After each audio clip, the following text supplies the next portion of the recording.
All right, I want to welcome you to the September 21st meeting of the Indiana State Workforce Innovation Council. It's now officially called to order, and if you will identify yourself when I call your name here, we'll see if we've got a quorum. So, Commissioner Gina Ashley. Here. Carol Auslander. Representative Terry Jo Austin. Allison Barber. Pete Bitar. Here. Senator Gene Breaux. Randall Collins. Lieutenant Governor Suzanne Trout. Here. Great. Claudia Cummings. Billy Dragoo. Senator Doug Eckerty. Tori Flynn. Here. Jessica Frazier. Here. Gene Fredericks. Larry Garatoni. Here. Jay Gachet. Vincent Green. Gretchen Goodman. Here. Representative Dick Ham. Here. Gary Hobbs. Randy Holmes. Here. Thank you. Pam Ingram. Okay, Pam was here earlier. Katie Jenner. Here. Shannon Keeley Hyder. Teresa Colazar. Here. Kent Kramer. Here. Kay Kunker.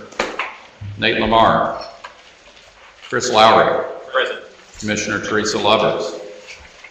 Jennifer McCormick. And not here. But Ken, you count. Okay, you're the standing. All right. John Meredith. Blair Milo. Here. Robert Moore. Here. Jim Patterson. Here. Paula Pinkstaff. Joanne Sanders. Jefferson Shreve. Here. Tammy Silverman. Here. Chris Smith. Kevin Wachtel. Here. Stephanie Wells. Here.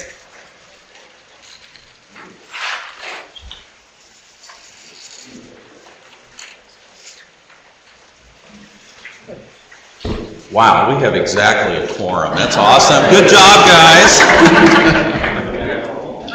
Right. Don't anybody leave. Okay. All right.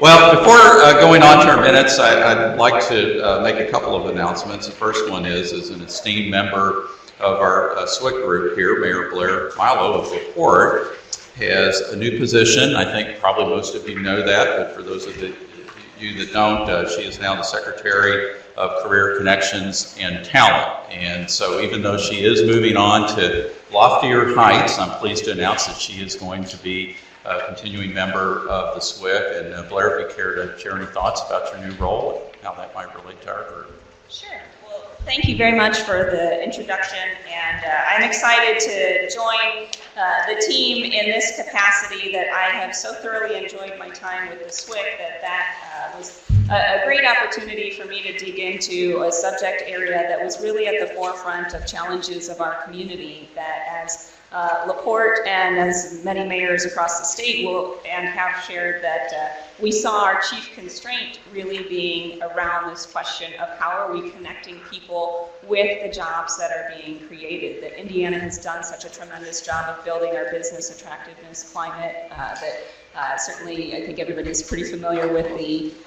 numbers there, being number 5 in the nation, number 1 in the Midwest for business attractiveness. And so that's all a trajectory that we want to continue. So how do we take this the next step or the next level of then connecting people with those opportunities, having the skill sets and the pathways to get there. And so that's a component of how sort of I came to be a part of this whole conversation, and was very excited when the governor's office came to me with this idea of what career connections and talent would be overall. The career connections component really does address kind of that area of how we're connecting people with those opportunities that exist now, and looking 5-10 years beyond that component. So it's been fantastic to work with the DWD team and Commission on Higher Ed as well with how that landscape looks. But then the talent component is sort of the broader piece that we're thinking of in this comprehensive fashion of, while we've done a great job of identifying skill sets and occupations that we anticipate needing to be filled in the next 5 years, 10 years, then knowing that the landscape is changing so rapidly, we can't anticipate what all of the jobs will be moving forward. So how do we then get ahead of it by focusing on talent, of retaining the talent that is homegrown and attracting talent to the state, so that then we can get ahead of where those skill areas would need to be by ensuring that we have a robust talent pipeline in a broad sense without having to drill specifically into those skills that may change. And that may change over the course of the next few years. And that's, I think, really exciting, and we've had some fantastic conversations with the Future of Work Committee already about how all these things come together. And so it will probably be an evolving role by design, as it should, and we see change come forward in the landscape of the workforce and the economy overall. Very quickly, since I have the floor, I hope everyone had the opportunity to be able to see Next Level Jobs programs that have come out, and the Workforce Ready Grant and Employer Training Grants. Yeah, I won't go too far in depth on those just yet, unless that's helpful at some point, but we've seen great response with that already and very excited about what those mean. We will be having a discussion with folks from the DWD team, myself, and Commissioner Lover's group, and maybe some other partners from across the state to come and be a part of discussions across the field with stakeholders. That some of my sense when I was in my position as a mayor was that there's a lot of people doing things, doing different pieces of career connection and talent components, but we didn't always know who everyone was and who to talk to in certain places, whether it was directly with the state or with other partners in our region. And so what we'd like to do is try and build some relationships, some stronger relationships across the state of identifying who's where, what are your different roles, so that then we can all make sure that we're talking to one another and supporting each other on our different initiatives, so that then we can collectively be able to address skills gap and, as I said earlier, get ahead of it from the talent component overall. So stay tuned for more dates that will be coming to a location near you, and hopefully have everyone come and be a part of these conversations. Oh, very good. Thank you, Blair, and good luck in your new role, and let us know how we can help you. Absolutely. Awesome. I'd also like to introduce to you a new member of our group who actually was appointed a meeting or two ago, but through other commitments was not able to attend, and that's Larry Garatoni. And many of you might know Larry. Larry is an engineer by training, but he's a philanthropist and an entrepreneur, and he started a lot of different companies and also even a charter school up in the South Bend area. So he's been a major influence on workforce development throughout our state, and delighted to have you as part of our group, Larry. Thank you. Yeah. And then I also thought I might mention to you that Nick Goodwin and I went out to Oregon for the National Governors Association conference in August on workforce board development, and it was a really, really good conference. I think one of the things that's such a value of being part of NGA is the opportunity to learn from other states. And I've always been being in small business, you've got to learn from other people. You can't make all the same mistakes that everybody else did getting to where they were. And if you can learn best practices, you can accelerate so much. And NGA has been a great connection point to make that connection to other states and see their best practices. In fact, in our sector strategies task force, we were talking about Colorado's metrics and what they're doing, and so one of the things that I thought was really interesting in the meetings is we had a panel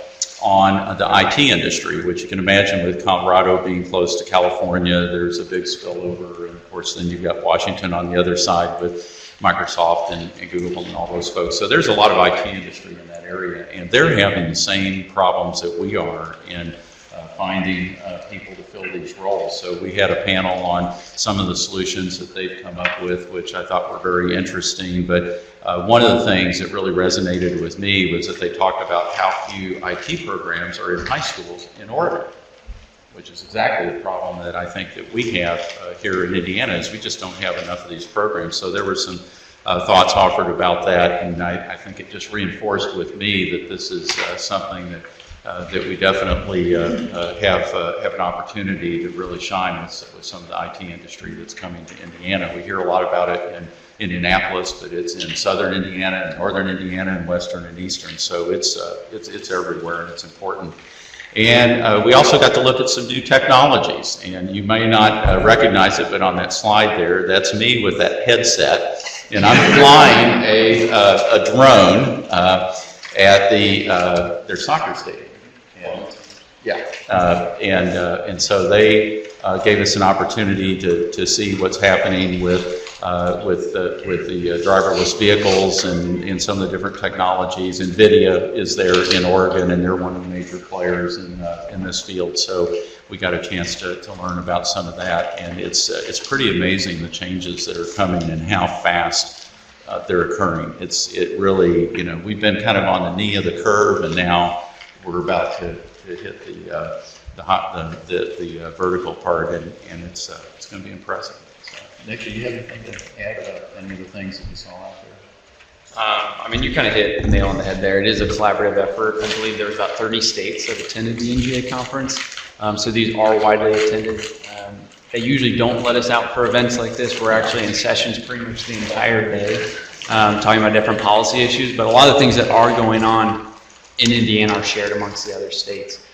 Despite maybe what we would think their comprehension is for those states and what their workforce looks like. So it was a very good conversation that we had with them, and certainly look forward to the summer meeting as well that we'll be participating in with the NGA.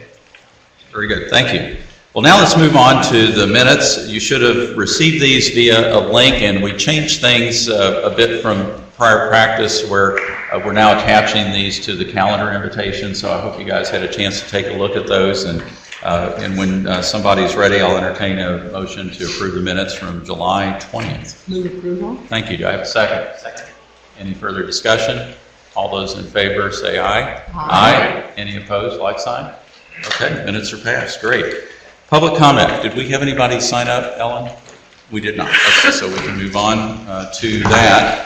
And you'll also notice on your agenda that we have meeting dates here for 2018. They pretty much follow the same approach that we've taken this year. It's on a Thursday, and they're spaced every 2 months apart. And we may have to change a date at some point because of some unexpected occurrence, but this is what the plan is going forward. So hopefully you guys can put those on your calendars and make time to attend those. And now we'll go on to the report outs on task forces and committees. And Gretchen, I'm going to shift the deck a little bit here. Gretchen, I know you've got to leave at 1 o'clock, so if you could report out on youth committee. Certainly, I'm going to first ask Kevin to report on the ethics certificate. Great, thank you. We've made a transition with the Work Ethic Certificate Governor's program. We've moved from a model where we were being supported by Michael Denny and Dr. Andrew Mellon from the Greater Clark County School Corporation, which we want to express our appreciation and thanks for the work that they did to get the implementation guide and the program up and running. It was a fantastic effort. We've now gone from that kind of entrepreneurial model to a management model. And so DWD's contracted with J.D. Hughes, who's the assistant principal at Logansport High School, and he'll be providing technical assistance this year. His function will be helping with the new non-grant funded programs to implement the work ethic certificate within their schools. And he's going to be working on marketing projects with DWD and gathering information on the employer partnerships that have been created through the program. He's working on a number of videos that will be used in the school system that are really driven by students to show them what's in it for me, and also to help employers understand what's in it for them. So a fun process. Logansport has had a WEC program, and they originally started with 66 kids and 21 received the certificate. This year they've got 270 signed up for the certificate program of 310 eligible seniors. So as the program has become state recognized, a great step up in the process. So it'll be a great addition to the program. We reviewed 25 new applications for work ethic certificate implementation for the 2017-18 and 18-19 school years. And of the 25, we've approved 23. We've sent 2 back for some discussion. And that will take our total covered seniors to about over 17,000 seniors in the program coming this year, from about 6,000 initially from the grant program. So we're very excited about that. It's a total of 102 schools now. Wow. Out of the application process and out of discussion from youth committee members, we are discussing potential WEC models for adult education and the Department of Corrections juvenile programs. The Elkhart County Adult Education Program submitted a really excellent application for our review. They suggested a number of modifications to the WEC criteria because it's a 90-day program and not a 180-day program that are really, I think, spot on. And so we're going to set up a quick subcommittee, do a couple months of work on that to see if there's a way that we can establish an adult model and a Department of Corrections model as an evaluation to see how we would do that so that it doesn't water down the program, but that it's pertinent and specific to the nuances of those two processes. And so we're going to look to have that group come back and make a recommendation by our November meeting on how to move forward. What we want to prevent against is having so many exceptions so that an employer can't understand whether this is solid or a revised version. So we want to make sure that it's completely transparent to the employers that are involved in the process. We also have a nuance in that we have one charter school that has special needs students that also wanted to adopt a work ethic certification. And so we're also looking at how do we involve that student group that may have unique challenges to their ability to manage attendance and disciplinary action, things like that, still create a valuable work ethic certificate, but allow them to participate and get some of the benefits. So that's also a process under evaluation using an application from BMR. I think that covers probably the highlights at this point. Kevin, are the 17,000, are they ones that are getting it or ones that are eligible to Will get they be it? eligible? Okay.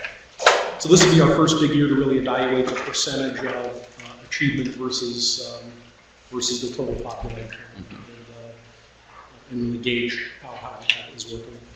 Are you guys asking the various schools to keep a metric on their industry engagement or industry recognition? Yes, and we talked a little bit in our meeting today about creating a reporting process back to Swic on both the employer side and the school side in terms of sign up, engagement, completion, and then the demographics of who receives a certificate, and then what happens to those students when they get placed in the workforce. And then also probably as important feedback from the employers on, yes, we see a benefit, no, we don't see a benefit.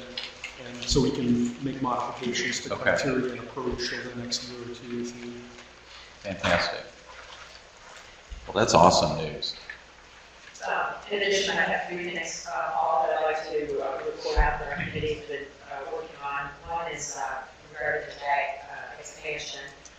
General Assembly, this last budget session was very generous and allocated $2.2 million to the JAG program. Coupled with our partnership with SSA, we're excited to expand the program into 22 new schools this year. In addition to those 22 schools, we also have 4 new programs that started in August, and we have 2 college success programs. So there'll be a total of 28 JAG programs this year.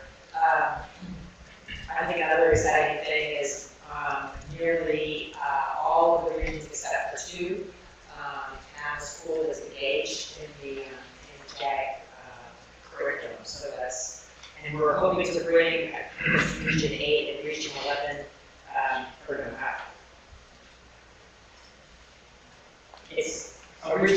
Region 11, excuse me, is the only one I have 2. That does not have a JAG program, so we're hoping to expand Okay. Like to talk a little bit about the JAG College Success Program. My good friend Chris already have more that he'd like to add to this, but JAG, ITAC, and 2 workforce development boards, one in the northeast part of Indiana and central Indiana, have hired coordinators who will house the ITAC facilities. Brianna Morse, reading the youth committee on progress. We're excited to announce that through collaboration, we have interviewed and hired, or they've interviewed and hired, and extended offers to 2 individuals, Cherie Stadelmeyer, she'll be the ITech Indianapolis coordinator, and of the Portland area is Raphael Oswald, who will be serving in that capacity as well. Both of them are very, they're from the JAG program, so they understand the JAG program, and they're very familiar with the ITech facilities, so we think this would be a great partnership.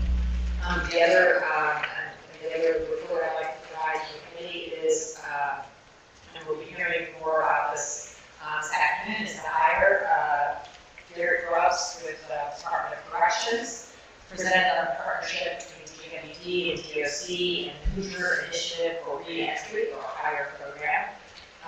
Members of the GWD staff and the higher staff have begun instructing on career readiness and job search skills, in this case, 3 juvenile facilities. So we're very excited about that as well. That's all I have to report. Awesome. Questions? Thank you. Questions for Gretchen or Kevin? Yeah. Or Tammy? She's our co-chair of the youth committee.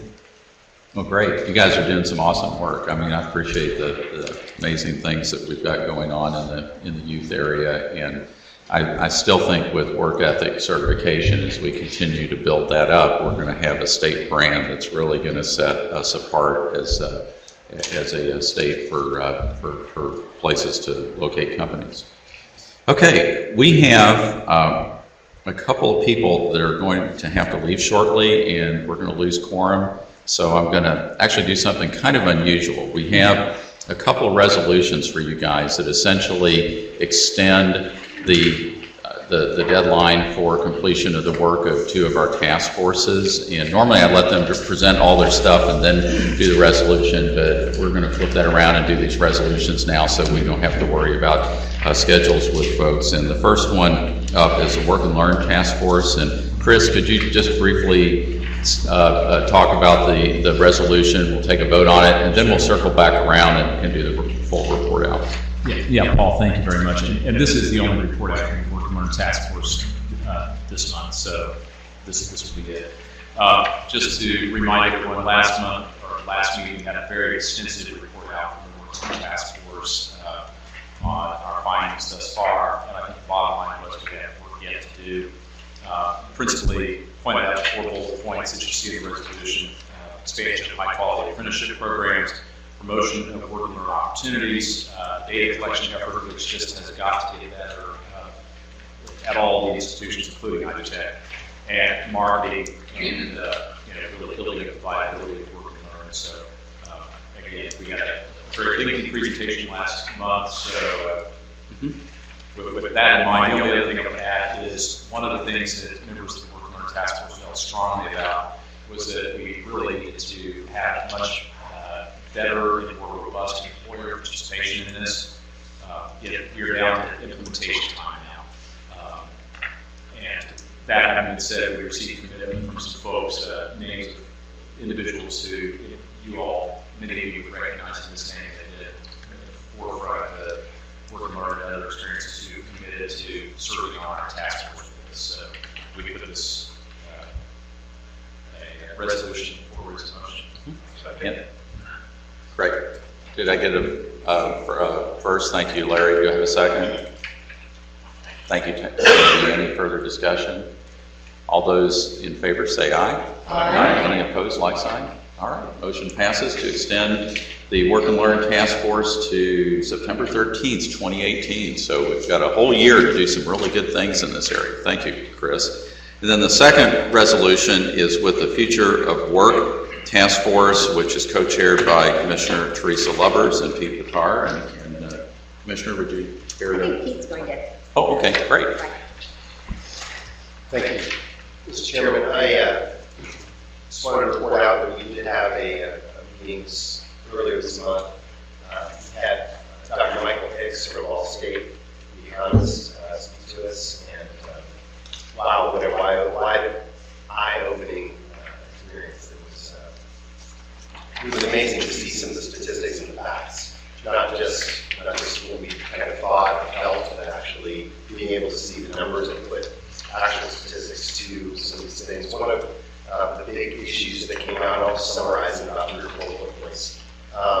In the state of Indiana alone, from the year 2000 to the year 2015, 11 million robots were sold in the state. And there are only 6 million people here. So when you start thinking about the number of jobs that are being replaced, some of the important statistics are we are at risk for about 13% of our jobs to go overseas, and about 87% likelihood of the jobs that we can lose going to automation. So it's not, we shouldn't be worried about China and Singapore. We should be worried about iRobot and those kinds of threats to employment. And that's just a matter of a shift of thinking. And I think the bottom line that we came out with, and I think this is going to set a lot of the direction for the future work task force, is that we need to be looking at retraining, not just retraining. And when we look at retraining, we need to be looking at ways in which we can train people for positions and jobs and tasks that cannot be replaced by robots. Because as you probably discovered, just looking at self-driving vehicles, for example, right now there's a big demand for truck drivers. In 20 years, will there still be demand for truck drivers? Or will they, because of that demand, be replaced by automation? So we need to start looking at ways in which we start teaching logistics instead of truck driving. We need to start looking at ways in which we teach management and implementation of technology rather than actually doing the tasks that the technology could be doing. And that goes beyond manual labor. That goes to things like engineering. One engineer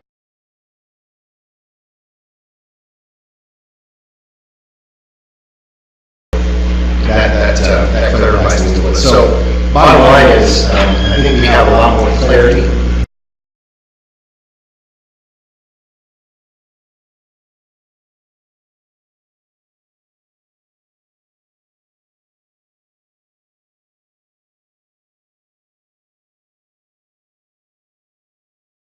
It was put in the link to have it just align with the governor's workforce plan.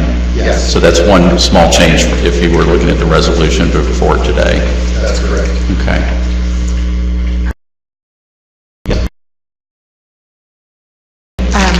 So the old resolution's also in here, in the packet? Yeah, that's the only change. Yeah, it's in the packet. I think we have one to hand out. Yeah, there's one. Correct. And then my other point of clarification, I hear you talk a lot, Pete, about the future 20 years out, which I understand future is almost now, right, with all the machines you talk about automation. But I want to be clear because the statement that I'm looking at talks about the current, addressing the current needs. Right. And so it's not, I don't see future in here. So am I looking at the right one? Well, so what we're looking at right now is trying to figure out what we need to do now to plan for jobs that will be the way things are in 15, 20 years. So, but the kids that are taking those jobs are in school right now. And so we are looking at, rather than retraining, pre-training and anticipating the jobs of the future. So there is an element of the now, but there's also an element of the future and trying to anticipate what kinds of things we can make. Actually, it is pretty well about the order of the different areas. We talked about figuring out the first job, understanding the conflict, education, training, and the work of the future involved in the employees. So we felt we had an obligation to talk about both the current jobs, which are evolving and changing, and then jobs for the future. So I can tell what we're trying to do both. Good clarification. Thank you. Okay. Other questions? Hearing none, I'll entertain a motion to approve the resolution to extend the Future Work Task Force till next year. Thank you, Larry. Got a second from Chris? And any further discussion? All those in favor say aye. Aye. Any opposed, like sign? Okay, great. We've got that extended. And now I'd like to go on. Is Carrie Lively still here? I know, Carrie, you've got to go very shortly, so if you need to cut it short at any time, let us know, and we'll circle back around for the next meeting on the report out. This is career counseling, and so Carrie's going to tell us what's happening with that. Thank you. I am partly as the co-chair of the Career Counseling Task Force with the Native Plan for the Department of Ed. So we recently, as Mayor Milo moved out of here in his interim position, we recently filled that, and we had a meeting with our task force. It was my first meeting with the task force, as I think I'm in 2 months as the director of career counseling with the Department of Workforce Development. So I am learning feverishly about all the great things that we're doing. See, I'm like running back, so that's good. So I am learning alongside the commander what's coming out of the Career Counseling Task Force. A lot of our conversations have revolved around the Indiana Career Explorer and the pilot program that's launching here in the next, actually tomorrow, with our 15 pilot schools. So we put together a presentation to kind of talk about what the Career Counseling Task Force has done and what that pilot implementation looks like. So I'll share that with you. I may need to. There we go.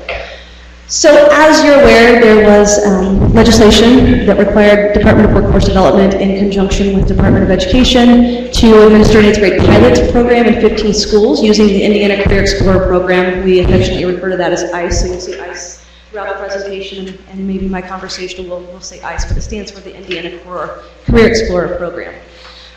We had a tremendous response from schools wanting to be involved with the program, and we were able to identify schools in every region throughout the state who are going to implement the program with their 8th grade students.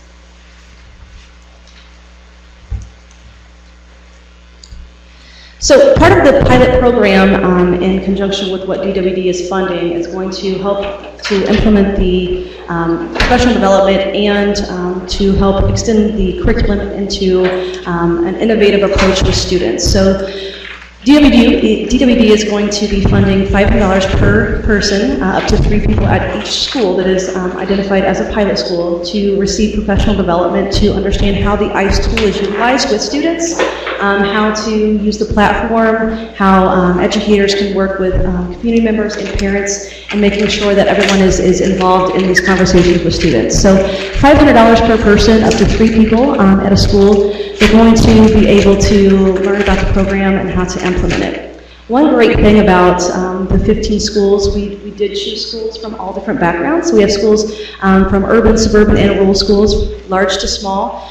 Schools had the option of implementing the curriculum however they chose and they saw fit, best with their scheduling and their students. So we have schools who are delivering the ICE program directly online, where students are going to be interacting online, and there's going to be some support from their teacher or faculty member at the school level. And some schools chose to actually implement ICE as a standalone course, where students will be going through the course just like you would take a math or English course throughout the semester. So we believe that that's going to give us a lot of information as to which delivery model worked for a different kind of setting, and some of the outcomes of how different levels of parents, community members, students became engaged with the ICE tool.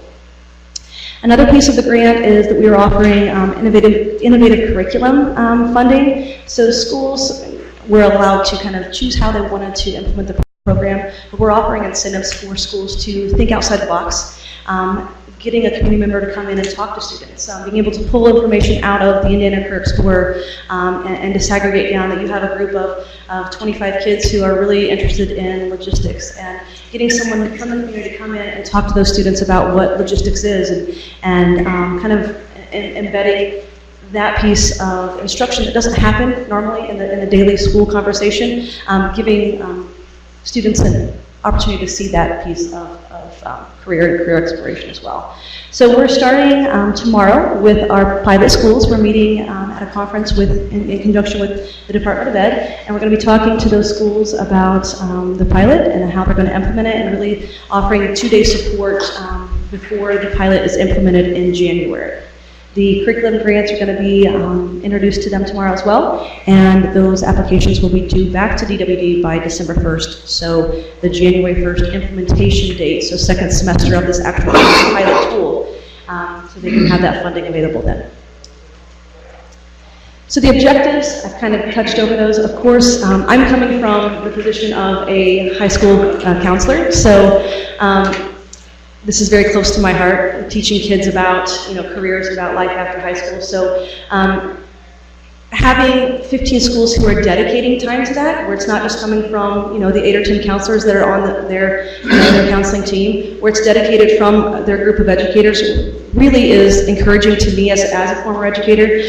We're really developing and dedicating a lot of time to teaching students about careers, about aligning their interests to careers, and talking about what's available in the state and what's going to be available to them as they transition out of secondary school into post-secondary. So you can see the goals and objectives and the outcomes. We really do want this tool to be utilized at the 8th grade level. The fascinating piece is it's not just a student tool. Parents, adults, community members can log on and utilize the same resources that students are able to utilize, which again bridges the gap in communication with parents that, a student can come home and say, Mom, look what I did at school today, but when the mom can log in and do the same thing, that is very unique in terms of what students are able to do without this tool. So we're really excited about that as well. And then this is something that is a lifelong account for students. So we created an account in middle school. That account can follow them through high school. The data is accessible from teachers and educators at each level. So we can send a student from middle school to high school. Their counselors can pull out the data, find out which students are interested in whatever it may be, and really gear education and conversations specifically to those students. And then again, this can go on, so if a student transitions on to Ivy Tech, then Ivy Tech utilizes the ICE platform as well. So it's really a great tool. So this is kind of what the Indiana Career Explorer program looks like, just in some numbers on the pilot. So this is not anyone who's currently using the program, this is just the pilot alone. So in this pilot period from January to June, we're going to impact over 12,000 students, and they're going to have directed career exploration and directed career education. Like I said, 11 regions throughout the state. There's going to be over 1,500 hours focused on career education, 90 days of deliberate conversation about career opportunities, and 45 to 50 educators dedicated to discuss with their students. So we're very excited about getting this launched. Like I said, we're starting tomorrow, and we're excited to see where it goes. Are any questions for me regarding the Indiana Career Explorer program or the counseling task force? Any questions? One question, if I could. So the outcome being 70% of students showing growth is determined by pre and post assessments. Could you say again, what are the pre and post assessments of academic skills, or what are the assessments going to be measuring? They're going to be a combination of academic skills and knowledge, just where their pre-existing knowledge is of career exploration, what careers are available, what their interests are, just the pre and post of that. There's also an academic piece to that, depending on, that's going to be very specific as to how the school implements the program, since there is some variability across each of the 15 schools. That's going to offer a little bit different insight, I think, for us than the career awareness piece. Yes, Stephanie. Hi, I'm Stephanie with the Manufacturers Association. And could you speak briefly about how we're going to partner with you in some of our concerns about the assessment today and how we Definitely, and I think you and I are on the same page in how that partnership is going to work. Yeah. Leslie, Chris knows a little bit more in detail about that. You shared some concerns, the Indiana Manufacturers Association shared some concerns where the career interest of manufacturing landed with some of the students that were initially, I think, provided to the Career Counseling Task Force. One great thing about the tools that you can pull out information specifically down to who wants to go into manufacturing, or how many students are interested in skills that are utilized in the world of manufacturing. And you can pull that information out. Information that was shared prior to, I believe, me coming on, identified that the top career cluster of students, based on whatever their interest inventory was, what the result of that was. And there were some concerns by IMA that manufacturing wasn't very high on the list. So we went back and looked at it, because that is a concern, knowing the future of the jobs in Indiana. That is a concern of ours as well. And so we went back and looked at it, and we were able to pull out not just the top one cluster, but when students complete their interest inventory, they receive the top 5 clusters of, these are jobs that people like you find success in. And so they pulled out the top 5 clusters, and manufacturing did increase, but again, what we wanted to do is make sure that we're really focusing on that. So IMA is partnering with Cooter, who is the developer of the Indiana Career Explorer program, and they're going to work together. There's going to be some pilot studies, I think, from people who are in the manufacturing field to make sure that the data that we're collecting, that we're asking students, is actually representing the interest of the students and, again, the interest of IMA. Yeah, so basically we looked at the model and we looked at the Holland model and some of the questions, and frankly our concern is that at least for manufacturing, some of the questions don't reflect modern manufacturing, they reflect manufacturing of maybe 20 or 30 years ago. So I guess we're going to be the guinea pig, and we're going to sort of reverse engineer. The hope is to reverse engineer some of those questions so that they actually reflect what the industry really looks like. We think a lot of kids that are interested in tech and gaming and other things are great fits in manufacturing right now. I'm not entirely convinced that those kids are being captured for manufacturing as a possibility. So, thank you. Yeah, and I think part of working with educators is being able to share that information. And I mean, educators, we want to hook kids up with their career interests, and definitely, sharing that with the educators that we work with will be important too. Yeah, and if I could add on to that, I mean, and that's, I think, the importance of the pilot, because ICE is only a tool, and we really need the teachers, the educators, counselors, parents to be talking to kids about careers, to be taking them to those manufacturing plants, take teachers to the manufacturing plants. And so that's the whole concept of the pilot, is to develop a curriculum around the tool where a human is interacting with a kid and talking to them about those careers. And that's the concept of the curriculum grants, is that what we're calling them?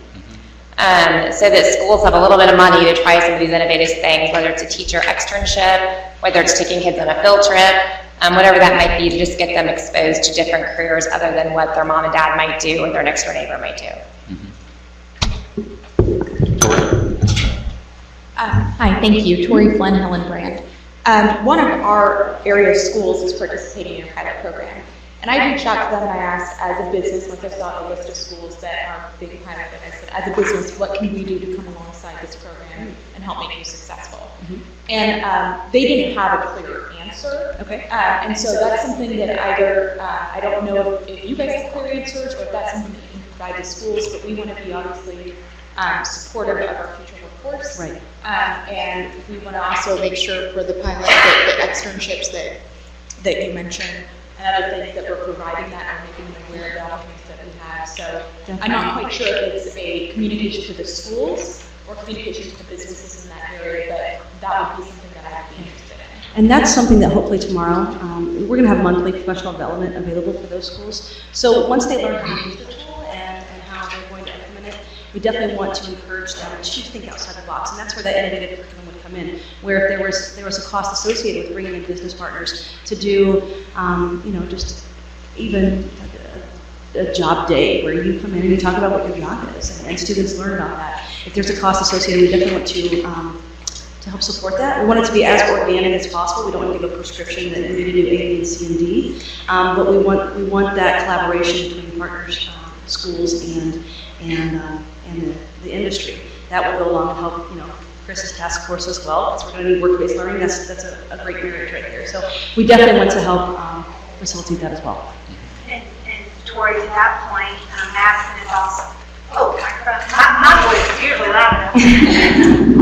My educator voice. To that point, Madison is also selected. So our middle school plans to use the data as part of the whole system. So we have our high demand career pathways, and that data will be used to inform students of what certification path or work-based learning path might be available. I know Paul Catcher, superintendent, they still likely has something in his mind. So as well to move that. So I appreciate your support in really bringing these schools together to collaborate, learn from each other, and allowing us also the autonomy to set it up for what works.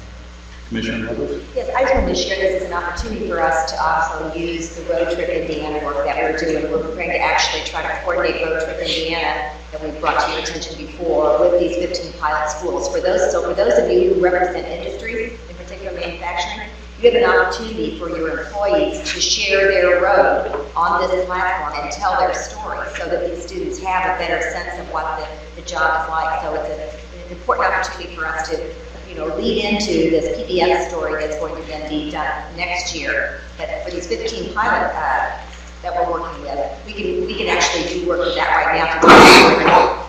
Sounds like we need a lot of manufacturing employees talking about that. Well, this is an opportunity to do that. And when we report on the Workforce Ready grant, you're going to see that the employer grants are highly manufacturing individuals coming back. It's business and health first and second, and manufacturing third. So yes, there is a challenge, I think, to explain what those jobs are like. Yeah, very good. Thank you. Well, Carrie, thank you so much. I know you stayed over to share with us the latest news on that. We're looking forward to working with you and helping support the effort. Thank you. Thank you so much. Okay. All right, we're getting a little tight on time, so I'm going to report out on sector strategies. Brad Rohr and I co-chaired that, and Brad had actually an emergency that required him to leave here after the task force meeting this morning. So just to give you an update, Skill Up process is in high gear right now. There's industry interviews being done around the state with these employer meetings. DWD's estimating that they're talking to companies that would represent about 400,000 jobs throughout the state. So there's a lot of employers being reached. I know down in my own area, we've got 80 employers signed up to interview with them across several different sectors. Another good point, there were 96 applications made. 10 have since been consolidated or dropped off. So that's one of the processes or steps of the process going on here is to either combine things in a given region where they could work together, or to figure out which ones have the best chance of having success and narrow the focus to those. So that effort is going on. We also talked about the nature of sector partnerships, and one of the things that is I think is extremely relevant when you talk about them is what stage of development they're in. So there are partnerships that might be exploring, kind of talking about it. That's not the same as one that's like in Fort Wayne, where we see with some of the manufacturing partnerships that is in full flow. So one of the suggestions that has come out of the group is to actually segregate them into exploring, emerging, and then active, where they're full. And we've actually got some language that we've drafted, which will circulate to the rest of the group here, of what we're going to propose to you to define each of those areas. We also talk about some of the initial findings that our consultant, Jobs for the Future, JFF, has done. They have a contract to do work around this area, and one of the things they're doing is creating an asset map, which is actually not just a thing, it's actually several different pieces. One of them, as you might think, would be a list of all the sector partnerships that are going on around the state, but also they're analyzing where our strengths and weaknesses are. That's another part of the asset map. And so that process is still taking place at the moment, and I think one of the things that came up in our meeting was the need to have better clarification between the innovation networks and sector partnerships. And there are some differences, but they also fit together. So that's something that we'll be putting in front of you guys here coming up. DWD is going to do some work on that. And we also talked about metrics, and we did get, as I mentioned earlier, Colorado has some really nice metrics that they've generated, but we actually were able to identify a number of other places, including the U.S. Chamber of Commerce, NGA, in Minnesota, Pennsylvania, National Center for Workforce Solutions have developed metrics in this area. So one of the things that's going to happen between now and the next meeting is DWD is going to collect those, and in our next meeting we're going to try and distill that into some metrics that we think we can use. And one of the things that was kind of interesting in the meeting this morning that came out of the discussion was that there are process metrics about how you're developing a partnership, and then there are impact metrics. And so the impact metrics seem to be a very, very good fit when you have an active partnership together. But when you're still emerging, it occurred to us that process metrics would be a better fit there, like how many people do you have together, and do you have a convener, and some of those types of things. So that's something that we'll be, I think, bringing to a head here in the next couple of months, and hopefully being able to put out a good analysis of what a sector partnership should be, and what are the metrics that we'd like to have going forward. Any questions? Yes. For the Skill Up grants and the not knowing who was selected for next steps and who the 10 folks may not be, were they looked at from a perspective of these are the groups that have the strongest partnerships already identified and working in a collective entity, or are there folks who maybe have not had good, solid relationships amongst one another, and then this would be an opportunity to help them develop a closer relationship, closer working relationship? Was it Good question. a selection of those who are doing it well already, and we push them forward, or take those who are maybe struggling? That's a question I'd like to defer to Commissioner. Are you referring to the Skill Up 3 grants? Yes, just so that you said there are 10 folks that you said, okay, let's actually group. Oh, you're talking about those, yeah. Into another group here, or maybe you guys don't quite have it together just yet, and so next time. So what were you referring to, Paul, the 10? Or maybe I'm misunderstanding. Well, Maybe I misunderstood that. My understanding is there were 96 applications, 10 have since dropped off or been combined with some of the others. Is that correct? Okay. So for the 96 initial applications, those were just really letters of interest, and then we're going around the state and doing sort of employer groups. And so I guess I don't know for sure if 10 have dropped off or not. And maybe that's, and I don't think Mike's here, but the formal RFP hasn't went out, so nobody's responded. So maybe informally we have 10 that have gotten together, and he might have presented at the morning meeting. That's what Mike told us. So I think informally, probably 10 have said, oh, we're gonna partner together in our area. The official RFPs won't be out until later this fall, winter. And then we'll pick a smaller subset from there. But I think that the whole process is bringing people together to work more cohesively in an area. So that's why it sort of fits in very well with the sector partnerships. Yeah, and that was where I think it's a neat opportunity for folks who have maybe thought about working together but haven't necessarily had a vehicle to do so. But this is a great way to help strengthen those relationships. And so I would make sure, or I would like to see that opportunity continue forward rather than saying, okay, you guys regularly work together, so you clearly have a pretty strong application because you've demonstrated a regular working relationship. Right, and I think what we learned from the previous rounds of Skill Up is that some areas might not necessarily be ready for this step, but we don't want to leave them behind. So for this round, we'll have technical assistance that we will give to those areas that they're not successful in the process because they're just not quite ready. So we then hopefully next time they will be ready. That's great. Thank you. Yeah. Awesome. Thank you. Okay, let's move on to our next agenda item, which is an update on the Governor's Next Level Jobs Initiative, and I'd like to, that actually involves two grant programs, the Workforce Ready Grant and the Employer Training Grant, and I'd like to ask our two commissioners, Teresa Lovers of CHE and Gina Ashley of DWD, to give us an update on this. Can I go first? Well, we talked a lot about this at the last meeting, so I think you know structurally what the program is designed to do, both incent individuals to come back and get certificates in high-demand areas and to provide funding to employers in those high-demand areas as well for training that they do. I'm just going to give you a sense of why sometimes you have the right idea at the right time, and I think the legislature and the governor's office meeting on this certainly had the right idea at the right time based on the response that we're getting. Over 85,000 Hoosiers have gone to the website, and we believe that by the end of the week that will bump up to 100,000. We've provided, by the end of the week, we will be providing over 6,000 completed applications as leads to Ivy Tech and Vincennes for people who have not just done that, they've taken the next step to fill out the application, and we're providing leads to those schools. We've been working obviously with our partners at both Ivy Tech and Vincennes about what they're doing once those leads come to them, because these are people who obviously have more than just an interest. They have a hope and a dream that they're going to be able to come back and improve their lives in this way. So, this is really, someone on our commission said, and I think he meant this as a compliment, I've never seen government move this fast. And I took it as a compliment.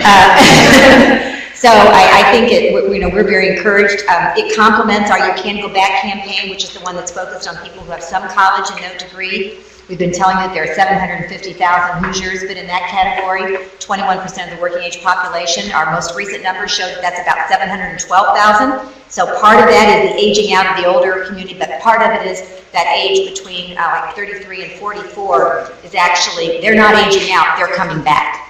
So I think on several different levels, this is, as the governor likes to say, and he refers to it as a win-win-win. I refer to it as a triple slam dunk, because this is great for the individual. It's meeting the needs of employers who are really focused on having to have these people have these credentials, and by doing that, really helping the state as well by building per capita income and helping people who can live more meaningful lives. So we're very excited, but it's going to require us to keep ourselves focused on this. This isn't a one and done kind of thing ever. This is an ongoing, but we're focused on doing that, and it's been a great partnership with everyone, I think, in state government. So I'll touch on the Workforce Ready Grant just a little bit. One really great byproduct of that is we're collecting data on those that come to the website that do not have a high school diploma. Because the Workforce Ready Grant, you have to have a high school diploma to access the funding of the certificates. So if they come to the website, we want to make sure we still capture them and we get them help. And so we're doing that for everybody that comes to the website. But for those without a high school diploma, we've had so far 133, and we've reached out to every one of them. We've been able to actually talk to 45 of them and refer them to Adult Education Center. And we've had real excitement from some of the folks we've talked to. They did not know that these opportunities were available, that they could actually go back and get their high school equivalency and get some occupational skills training. So it's just a really great byproduct of the grant also. We're also going to be meeting quarterly with our partners at CHE to look at what's working, what's not. Do we need to add programs? Do we need to take programs off? We know we're getting that feedback from Ivy Tech and VU on we're just not getting enough enrollment, or we're getting a lot of interest in this area. And so we'll be able to tweak and adjust as we go on. We're sort of looking at this first phase as sort of a pilot. We had to start somewhere. We think we did a pretty good job and from the get-go, but we're able to tweak and move as we need to. On the employer training grant, we've had 160 employers that have given us information, which we're essentially taking as a lead. We've contacted all of those employers. The breakdown is we have 80 in manufacturing, 33 construction, 16 in the healthcare area, 16 IT, 12 in TDL, and 3 in ag. We'll be issuing our very first vouchers by next week. We think we'll have 6 to 10 that we can approve next week. It's a pretty easy process, but I would say I'd say what's slowing it down is getting that training plan back from the employer, just because we have to see that they actually are doing the training. We're not requiring it to be an external training provider. They can do it in-house. But we do have to see a training plan. It's not anything real extensive. That most of the employers that will be accessing it are probably smaller employers, and those are the ones who are having the most difficulty getting the call back and just getting the information back. So we will continue working with them. Again, we have ideas to make the process even simpler for them. But again, we have to have some basic information.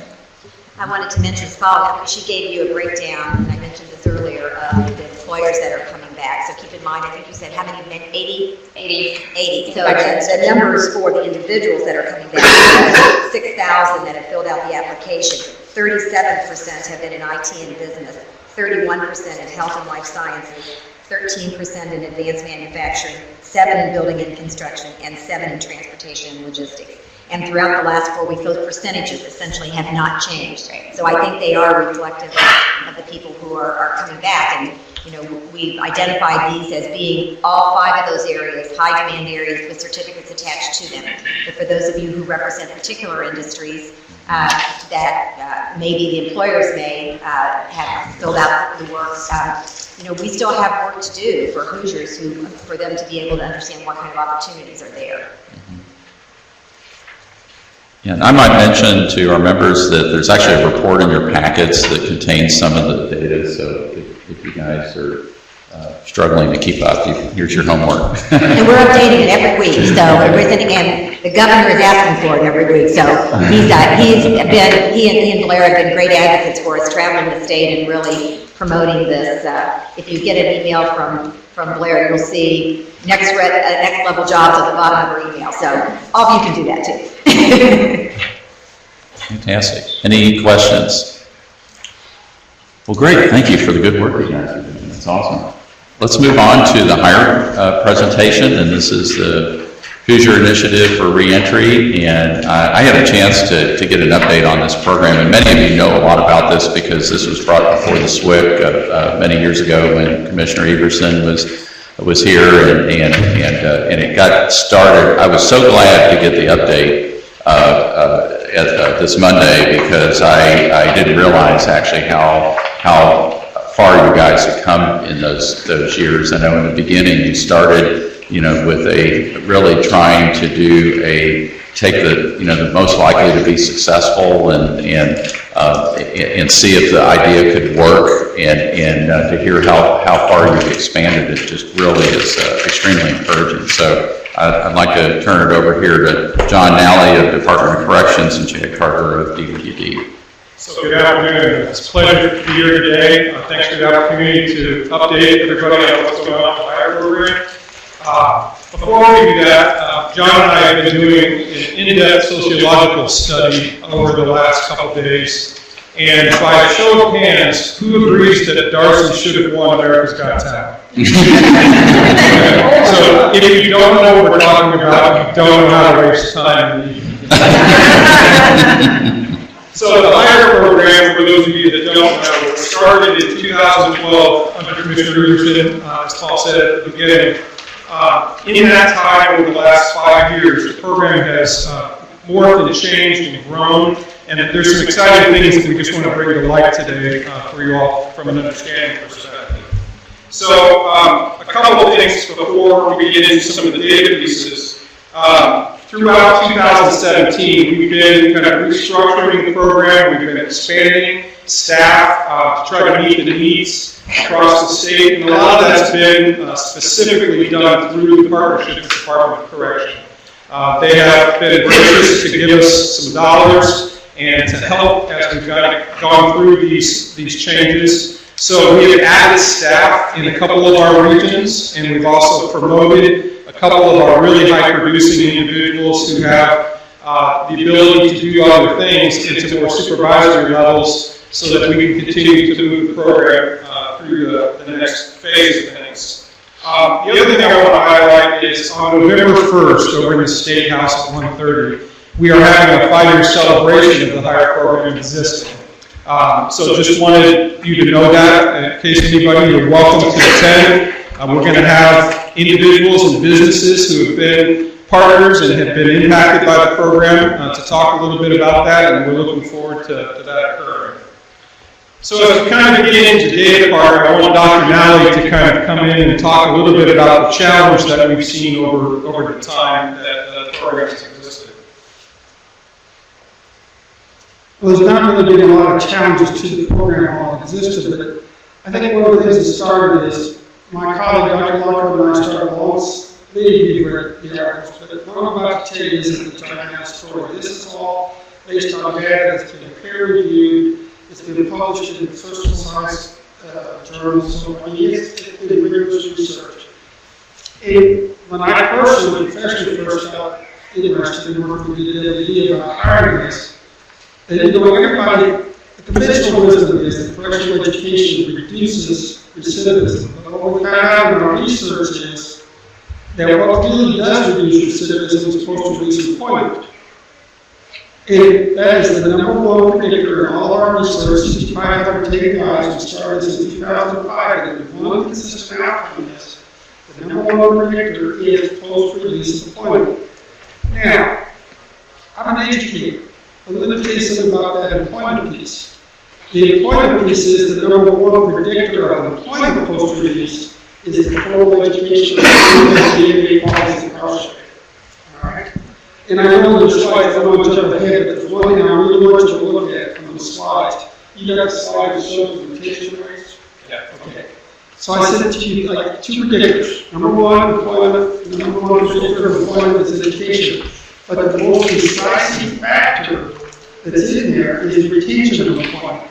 And I think when you see the hire program, and it shows you the amount of retention that we're getting with those inmates, and you didn't ask me to come down here for a 45-minute speech. Right? But when we go with the people that don't go through hire, they might get a job in 9 months or 12 months, not 3 months or 4 months. The difference is up on the streets. And the other thing is then when we start, when the DWD provides us with the database and to examine these guys, what we find out is they do job.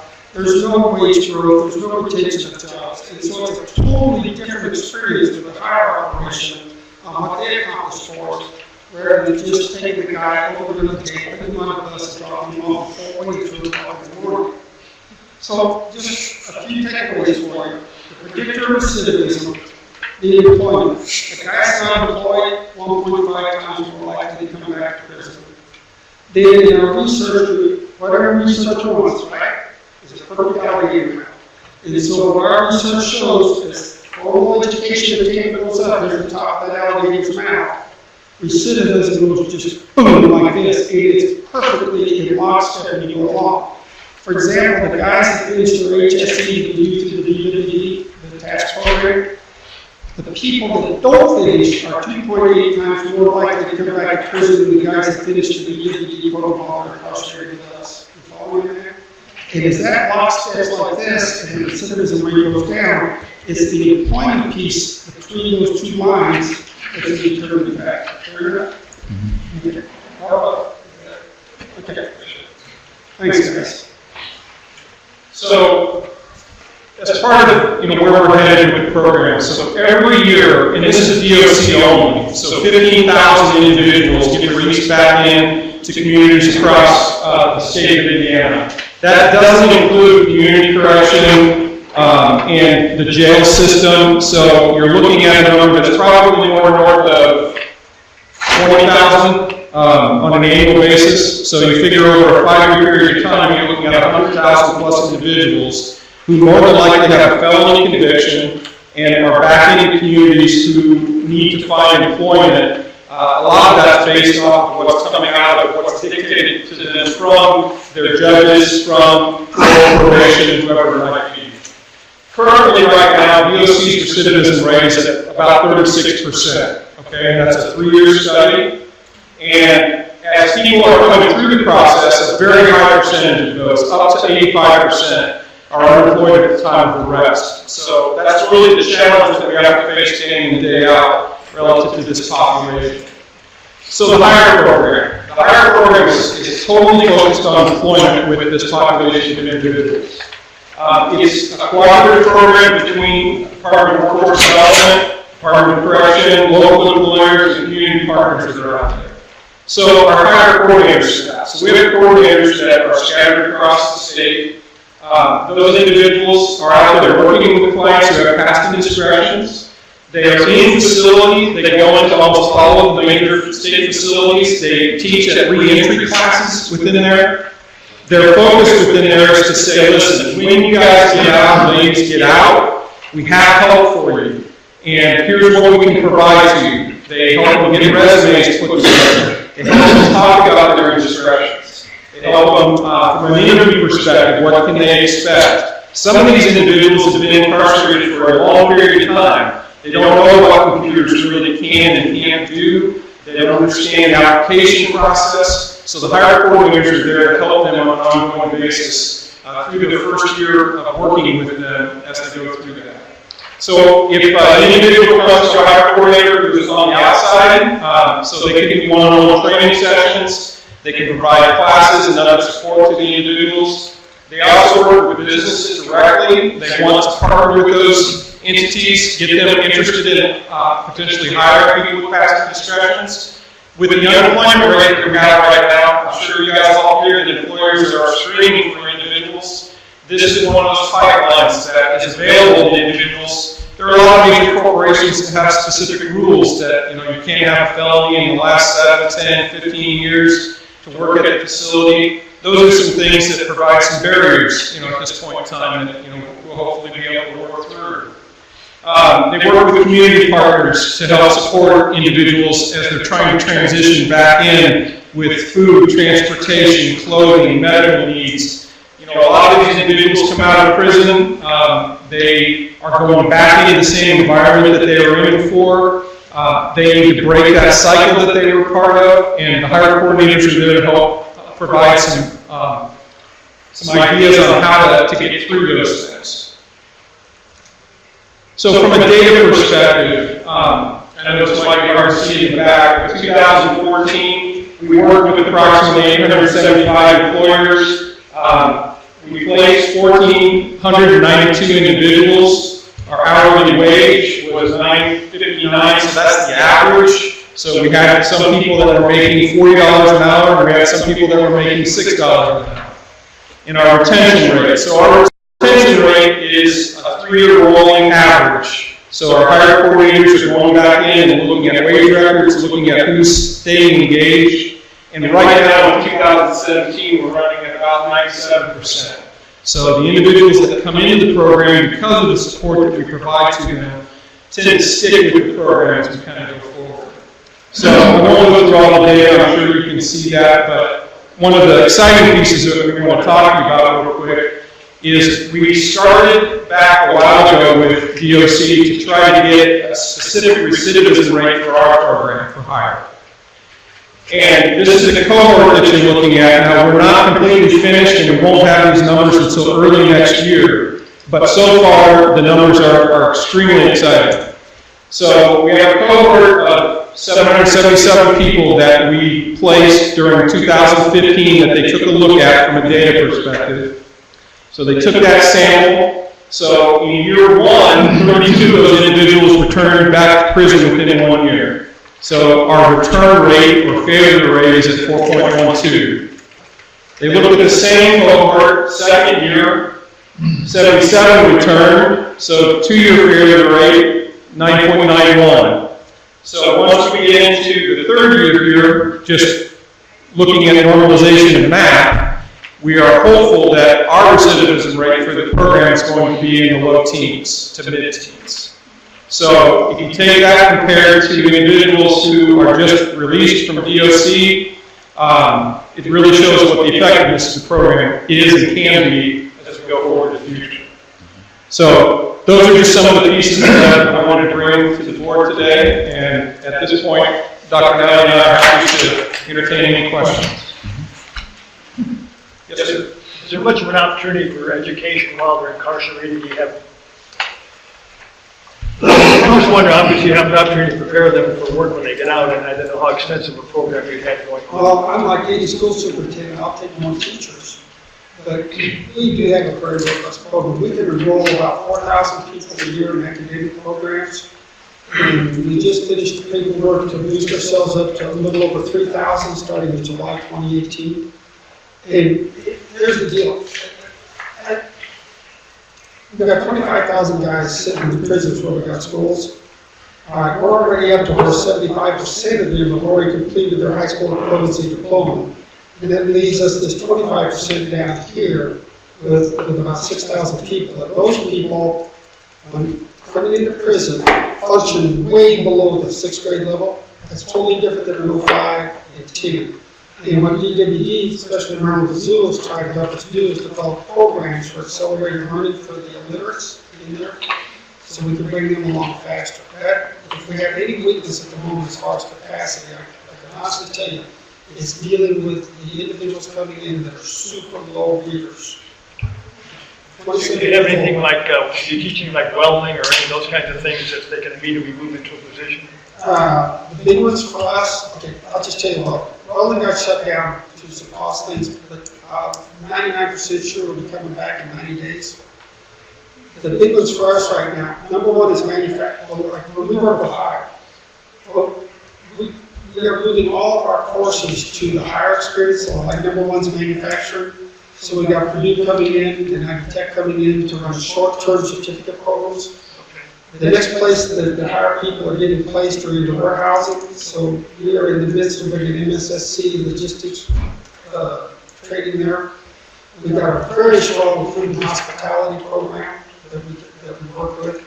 And then we've got one program, about 18% of our guys are going to temp agencies.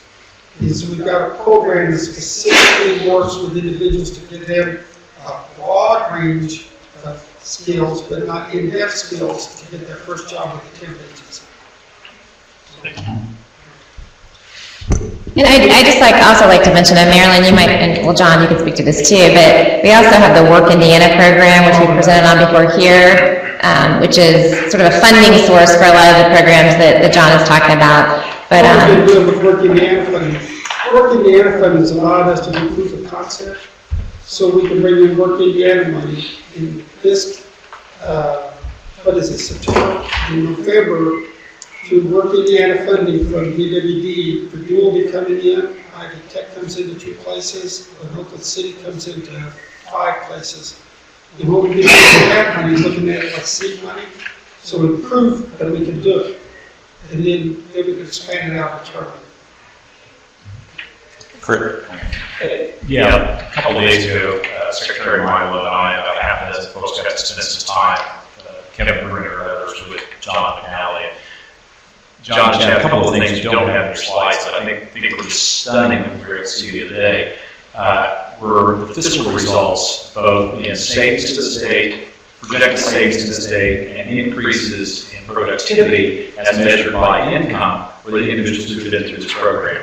If my recollection is right, I don't have the notes, but between those 2 numbers, it was about $50 million, almost divided evenly between cost savings and additional income these individuals are accruing out of society. We began a conversation about the possibilities of looking at this kind of program, not only what it does for the human being and for the workforce, but also for government, society, and the ability to do social impact investing and looking at what the savings could be. In their numbers, they talk about 38% recidivism rate. And what if, how might we slice that down to say something like 18%? They said 20%, we can all do the math. On 15,000 people, it's 3,000 people a year who would not be experiencing recidivism at what, roughly 40,000 a year or something? That's the cost? Okay, I'm sorry, I got that. In Texas, it's 40. In Texas, it's 40, there you go. But I threw that out in the context because as we talk about where the funds come from, a seed fund here, a seed fund there, all of which are worthy, but this is the kind of big policy discussion I think we and folks at the State House should have, because this is significantly, has significant potential for impact. Good. Thank you. Excuse me, by the way, great work.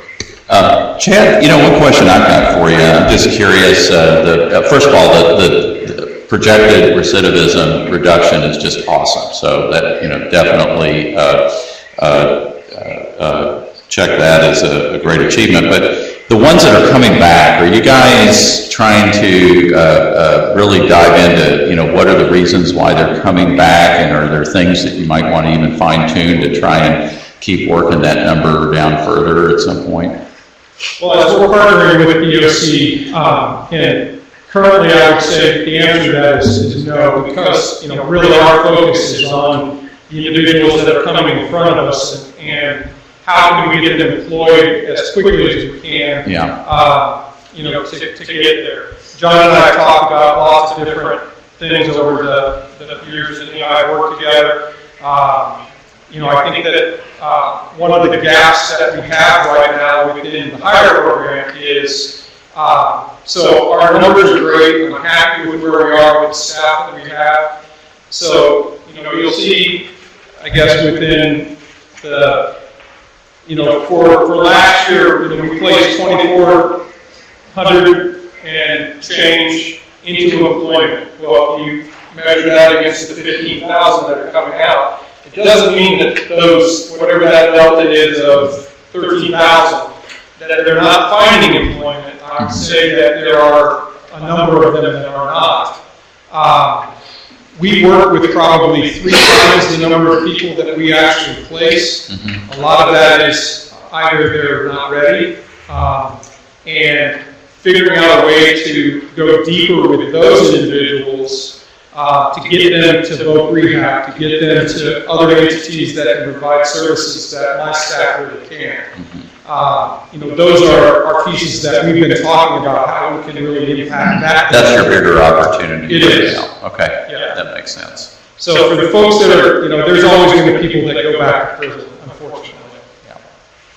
John, it's been 2 or 3 years ago, you said somewhere a survey that DOC did, like 71% of employers are not opening their doors to individuals coming out of the system. I'm wondering if that's been updated. It feels on our end like it's listening awful that can you update that? I was going to say this part of it, not for you. It's been 5 years since people would call me, do you have a fill in the blank? And I'm not exaggerating. I have phone calls on almost a daily basis. How many commercial carpenters do you have? Do you have anybody coming out with CDLs? You had a great question. Welders is number 1 on the list.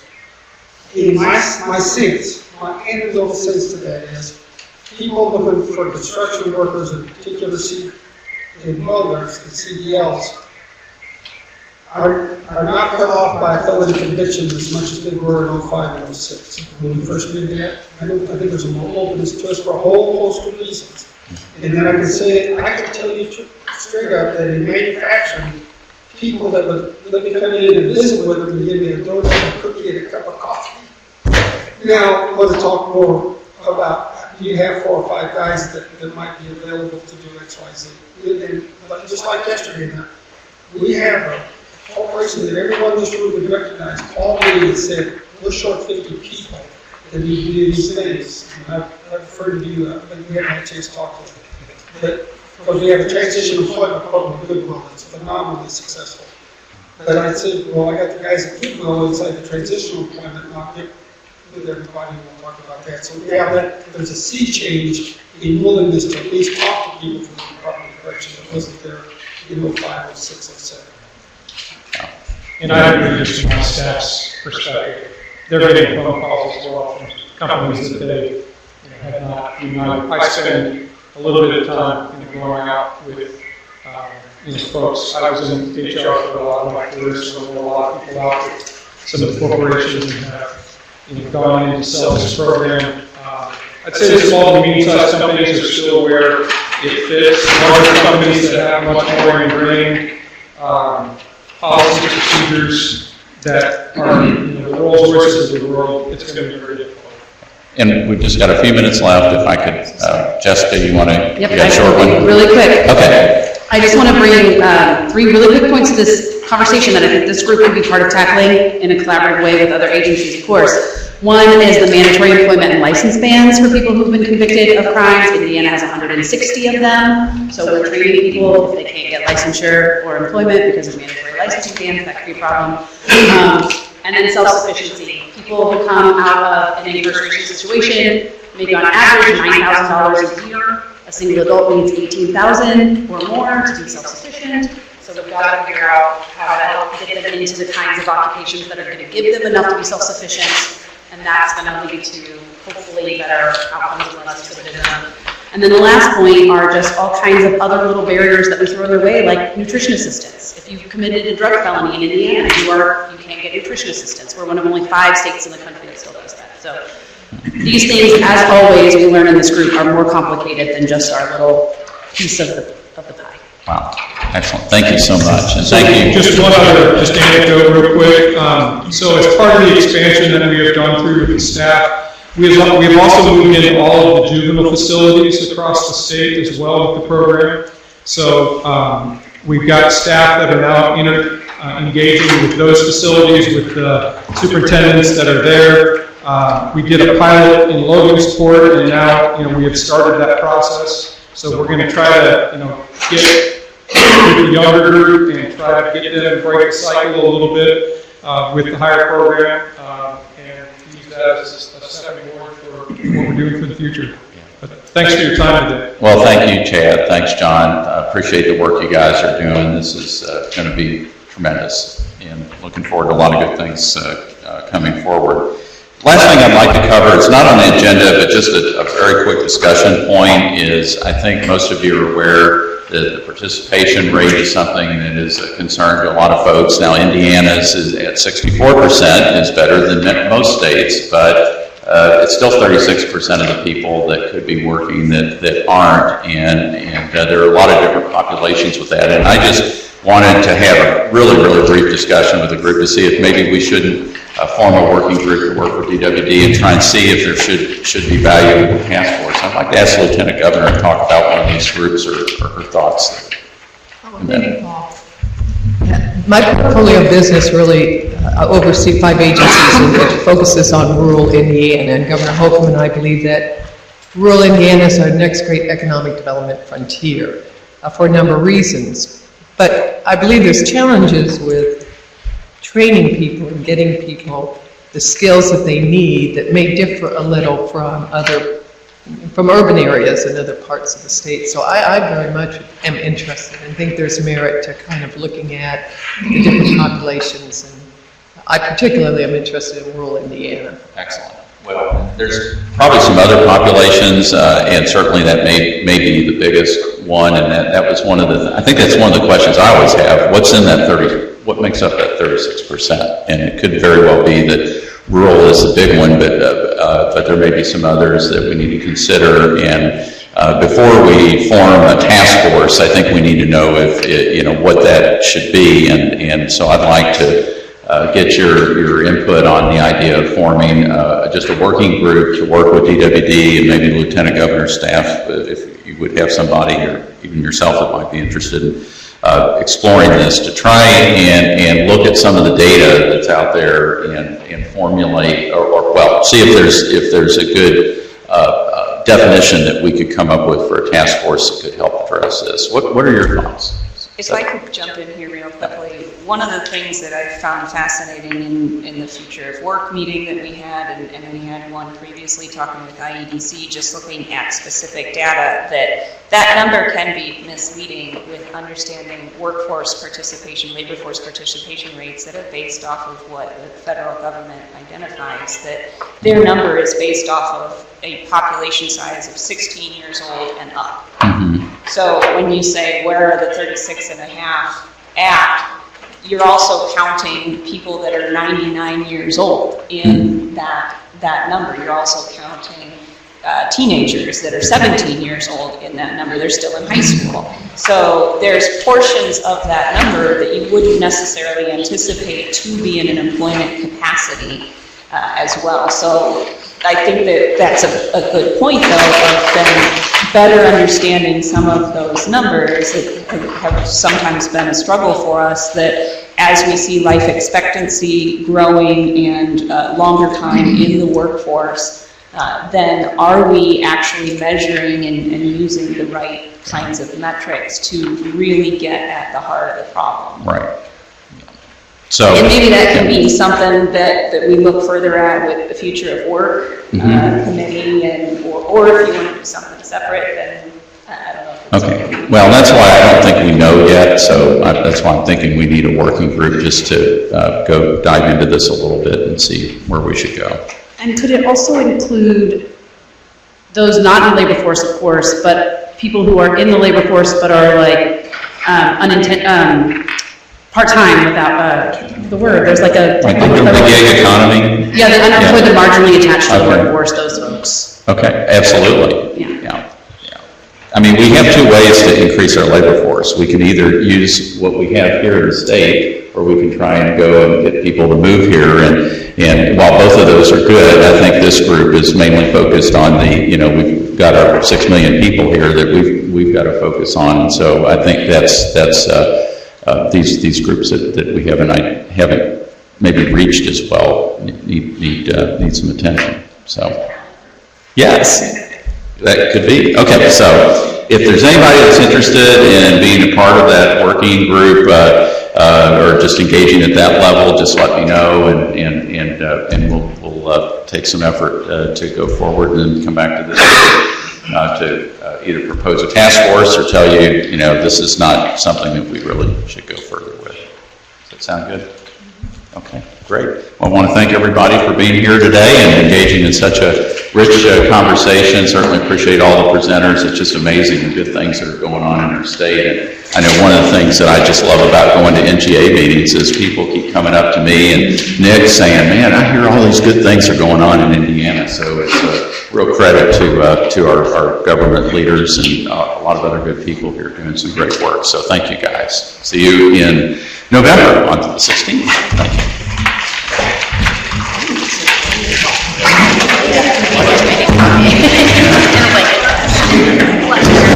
Like